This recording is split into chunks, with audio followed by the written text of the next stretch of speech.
Mayong gabi, minahal kong mga karabisyon, anisap kita sa atong Bible verse. Samtang dili pa kita magtulong na kita milubok nga pulong sa Dios nga diin kini mao ang atong sikreto nga pakigsuon ngadto sa atong buhi nga Dios. Ang sugo sa Dios isanyaw ang may balita sa tibok nga kalibutan ug malupok na mga karabisyon. Siya mo balik alang pagkuha kanimo og kanako. Kung ikaw nagkinabuhi nga binakaron. Ang atong pagatun-an karon mga karabisyon, dunay ihatag sa Diyos ngadto kang Abraham ug unsa ka kini mga karabisyon.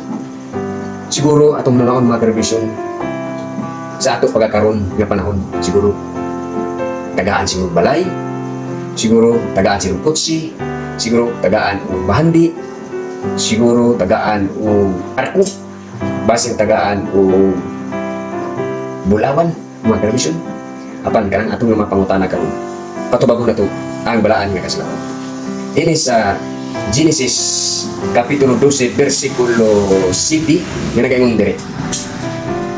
O mipakita si Yuba kang Abraham o miingon kaniya sa imong kaliwatan igahatag ko kining yutaa o nagapatindog siya didto sa usa kahalaran alang kang Yuba nga napakita kaniya.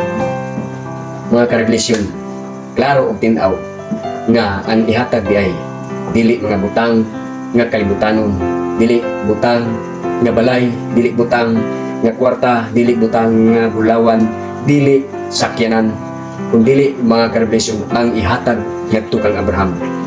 Yuta mga karabisyon, ngadto kang Abraham ang Diyos mismo na nagpakita personal sila na istoryahay mga karabisyon. Ngadtong panahon ng mga karabisyon ang Ginoo personal gyud musulti ngadto sa mga katawhan. Sumuni ang ato nga nahibaluan kung unsay ihatag sa Diyos ngadto kang Abraham kung dili yuta mga karabisyon. Sulan ang ihatag sa Ginoo ngadto kang Abraham. Sumuni atong minubo nga Bible verse manianaw kaninyo ang grasya sa Ginoo ug ang panalangin pakigdait ug ang kaluoy maana kaninyo. Ug sa mga kasama kaninyo daghan salamat sa inyong pagpanginaw ug God bless sa tanan.